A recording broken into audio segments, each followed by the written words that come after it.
Hello friends, അപ്പോൾ ഇന്ന് ഞാൻ വന്നിട്ടുള്ളത് ബാക്കി വരുന്ന ചപ്പാത്തി വെച്ച് ഉണ്ടാക്കാൻ പറ്റിയ ഒരു അടിപൊളി സ്നാക്കിൻ്റെ റെസിപ്പി ആയിട്ടാണ് കേട്ടോ. അപ്പോൾ ഇതിനായിട്ട് ഞാനിപ്പോൾ 4 ചപ്പാത്തി എടുത്തിട്ടുണ്ട്. ഇത് നമുക്ക് നല്ല നൈസായിട്ടൊന്ന് കട്ട് ചെയ്തെടുക്കാം. ഇതുപോലെ നല്ല തിന്നായിട്ട് കട്ട് ചെയ്തെടുക്കണം കേട്ടോ. അപ്പോൾ എല്ലാ ചപ്പാത്തിയും ഞാനിവിടെ കട്ട് ചെയ്തെടുത്തിട്ടുണ്ട്. കുട്ടികൾക്കൊക്കെ നല്ല ഇഷ്ടപ്പെടുന്നൊരു റെസിപ്പിയാണ് കേട്ടോ. ശരിക്കും ഒരു നൂഡിൽസിൻ്റെ ഒക്കെ പോലെ തന്നെയാണിത്. പിന്നെ ഹെൽത്തി ആണല്ലോ, ചപ്പാത്തി വെച്ചിട്ടല്ലേ നമ്മളിത് ഉണ്ടാക്കുന്നത്. ഇപ്പോൾ ഒരു പാൻ അടുപ്പത്തേക്ക് വെച്ചിട്ട് അതിലേക്ക് കുറച്ച് വെളിച്ചെണ്ണ വെച്ച് കൊടുത്തിട്ടുണ്ട്. ഇതിലേക്ക് 1 ടീസ്പൂൺ ഇഞ്ചി അരിഞ്ഞത് ചേർത്ത് കൊടുക്കുകയാണ്. ഒരു പച്ചമുളക് അരിഞ്ഞതും കൂടി ചേർത്ത് കൊടുക്കുന്നുണ്ട്. അതിൻ്റെ ഒപ്പം തന്നെ കുറച്ച് കറിവേപ്പിലയും. ഇതൊക്കെ ഒന്ന് ലൈറ്റ് ഗോൾഡൻ ഷെയ്ഡാകുമ്പോൾ നമുക്ക് ഒരു വലിയ സവാള അരിഞ്ഞത് ചേർത്ത് കൊടുക്കാം. ആവശ്യമുള്ള ഉപ്പും കൂടി ചേർത്തിട്ട് നമുക്ക് ലൈറ്റായിട്ടൊന്ന് വഴറ്റിയെടുക്കണം. ഇനി നമുക്ക് പൊടികൾ ചേർത്ത് കൊടുക്കാം. ഒരു 1/4 ടീസ്പൂൺ മഞ്ഞൾപ്പൊടി, 1/2 ടീസ്പൂൺ മുളക് പൊടി, 1/2 ടീസ്പൂൺ തന്നെ മല്ലിപ്പൊടിയും കൂടി ചേർക്കുന്നുണ്ട്. ലോ ഫ്ലെയിമിലിട്ട് നമുക്കിതിൻ്റെ പച്ചമണമൊക്കെ മാറുന്നവരെ നല്ലപോലെ ഒന്ന് വഴറ്റിയെടുക്കണം. ഇനി നമുക്ക് പെരിഞ്ജീരകം പൊടിച്ചതൊരു 1/2 ടീസ്പൂണും 1/2 ടീസ്പൂൺ തന്നെ ഗരം മസാലയും കൂടി ചേർത്ത് കൊടുക്കാം കേട്ടോ. നന്നായിട്ടൊന്ന് മിക്സ് ചെയ്തെടുക്കാം.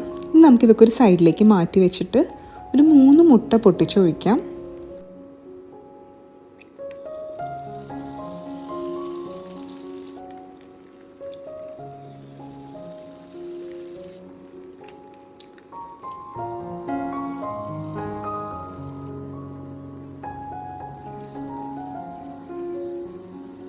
അപ്പോൾ ഈ മുട്ടയിലേക്ക് ആവശ്യമുള്ള ഉപ്പും കുറച്ച് കുരുമുളക് കൂടി ഞാൻ ചേർത്ത് കൊടുക്കുന്നുണ്ട്.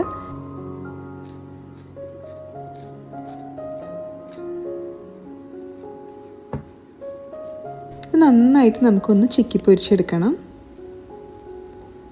മുട്ടയൂടെ ആയി വന്നിട്ടുണ്ടെങ്കിൽ നമുക്ക് എല്ലാം കൂടെ ഒന്ന് മിക്സ് ചെയ്യാം.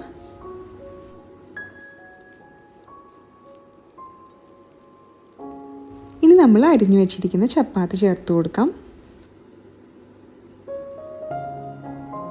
ചപ്പാത്തി ചേർത്തതിന് ശേഷം നമുക്ക് ഹൈ ഫ്ലെയിമിൽ 1 മിനിറ്റ് ഒന്ന് നന്നായിട്ടൊന്ന് മിക്സ് ചെയ്തെടുക്കാം. അവസാനമായിട്ട് ഒരു 1/2 മുതൽ 1/4 ടീസ്പൂൺ വരെ ഗരം മസാലയും പെരിഞ്ജീരകം പൊടിച്ചതും കുറച്ച് പെപ്പർ പൗഡറും കൂടി ചേർത്ത് കൊടുക്കാം. മല്ലിയിലൊക്കെ കയ്യിലുണ്ടെങ്കിൽ ചേർത്ത് കൊടുത്തോളൂ, നല്ല ടേസ്റ്റാണ്. നമ്മളിപ്പോൾ ഇതൊരു കൊത്തു പൊറോട്ട സ്റ്റൈലാണ് ചെയ്തെടുക്കുന്നത്. കുട്ടികൾക്കൊക്കെ ഒരുപാട് ഇഷ്ടമാവുന്നൊരു ഡിഷാണ്. പിന്നെ ഭയങ്കര സിമ്പിളും അല്ലേ ഉണ്ടാക്കാനായിട്ട്.